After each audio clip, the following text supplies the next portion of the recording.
Hi hello అందరికి నమస్తే welcome to our channel. నా పేరు రవీందర్.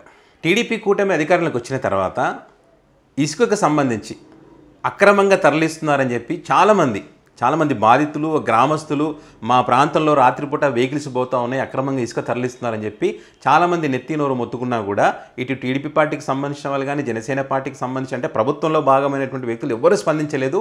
వాళ్ళకు అనుకూలంగా ఉన్నటువంటి మీడియాలు కూడా ఎవరు కూడా ఎప్పుడు స్పందించలేదు. ఇవన్నీ ఫేక్ న్యూస్ అని ఎవరు స్పందించలేదు. సరే, ఈ అన్యాయానికి సంబంధించి చాలామంది అంటే బాధ్యత కలిగినటువంటి వాళ్ళు చాలామంది కొన్ని వీడియోలు చేయడం కానీ తర్వాత వాళ్ళకు ఉన్నటువంటి సోషల్ ప్లాట్ఫామ్స్ వేదికగా మరి ఇలా జరుగుతూ ఉందని చెప్పి ప్రభుత్వం దృష్టికి తీసుకుపోయేటువంటి ఒక ప్రయత్నం చేస్తే వాళ్ళను పేటీఎం బ్యాచ్ వాళ్ళు తర్వాత వీళ్ళు ఫేక్ న్యూస్లు వీళ్ళ బతుకులు ఇంతే అని చెప్పి దారుణంగా తిట్టినటువంటి పరిస్థితులు మనం ఆంధ్రప్రదేశ్లో చూసాం.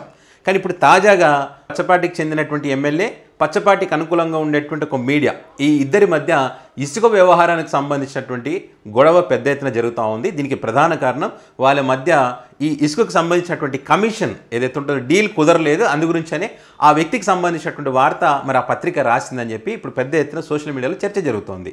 ఎవరైతే టీడీపీ ఎమ్మెల్యే బొజ్జల సుధీర్ రెడ్డి ఉన్నారో ఈ బొజ్జల సుధీర్ రెడ్డి స్వర్ణముఖి నది నుంచి అక్రమంగా ఇసుక రవాణా చేస్తూ ఉన్నారని చెప్పి ఆ అంశానికి సంబంధించి ఈనాడు వాళ్ళు ఒక వార్తను రాశారు. ఆ వార్త రాసినందుకు మరి ఆ బొజ్జల సుధీర్ రెడ్డి ఆ విలేకరి మీద సీరియస్ అయ్యి ఇంకోసారి ఇలాంటి పనికిమాల వార్తలు రాస్తే చాలా సీరియస్గా ఉంటుంది, నేను ఎవరో తెలియదా మా పార్టీ అధికారుల పార్టీ అని చెప్పి ఆయన ఏదో సీరియస్ అయ్యాడని చెప్పి వాళ్ళ ఛానల్లో ఒక వార్తని ప్రచారం చేశారు వాళ్ళు.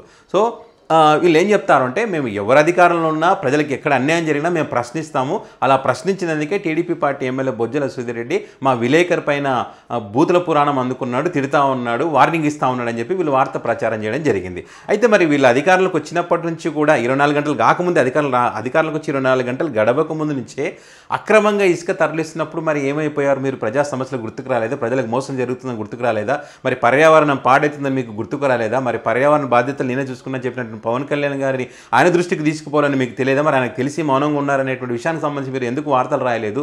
ఇప్పుడు గుర్తుకొచ్చాయి. ఎందుకు ఇదంతా జరుగుతూ ఉందంటే దీనికి సంబంధించి ఒక చర్చ జరుగుతూ ఉంది. మనకైతే తెలియదు కానీ మనకు తెలిసినటువంటి కొంతమంది మిత్రులు ఈ రకంగా అయితే ఒక చర్చ నడుస్తూ ఉంది ఇక్కడ.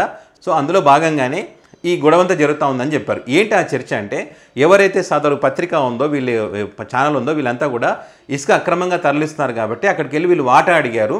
వాటా అడిగినందుకు ఆ వ్యక్తికి కోపం వచ్చింది. కోపం వస్తుంది, మీకెందుకు మేము వాటా ఇవ్వాలి, ఆల్రెడీ మా అధికార పార్టీలో ఉన్నాం కాబట్టి మా పైన బాస్ ఉంటాడు కదా, ఆ బాస్కి ఆల్రెడీ ముడతా ఉంది, ఇంకా ఆయనకు ముట్టినప్పుడు మీకెందుకు ఇవ్వాలి మేము, కాబట్టి ఇయ్యను, ఇంకోసారి వచ్చినాం అనుకో బాగుండదని చెప్పి సీరియస్గా వార్నింగ్ ఇచ్చాడంట. ఆయన వార్నింగ్ ఇచ్చినందుకే మరి ఈయన కోపం వచ్చి మాకు వాట ఇవ్వకుంటే ఎలా ఉంటుందో మా దెబ్బ ఏందో చూపిస్తామని చెప్పి ఆయనకు సంబంధించినటువంటి వార్త రాశారని చెప్పి ఒక చర్చ జరుగుతూ ఉందని చెప్పి కొంతమంది మిత్రులు చెప్తా ఉన్నారు ఈ వ్యవహారానికి సంబంధించి.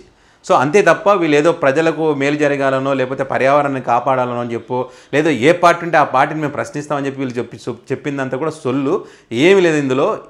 ఇదే వ్యవహారం తప్ప వేరే ఏం లేదు, డబ్బుల వ్యవహారం తప్ప డీల్ కుదరకపోవడం తప్ప ఏం లేదు ఇక్కడ అని చెప్పి చెప్తున్నటువంటి పరిస్థితి.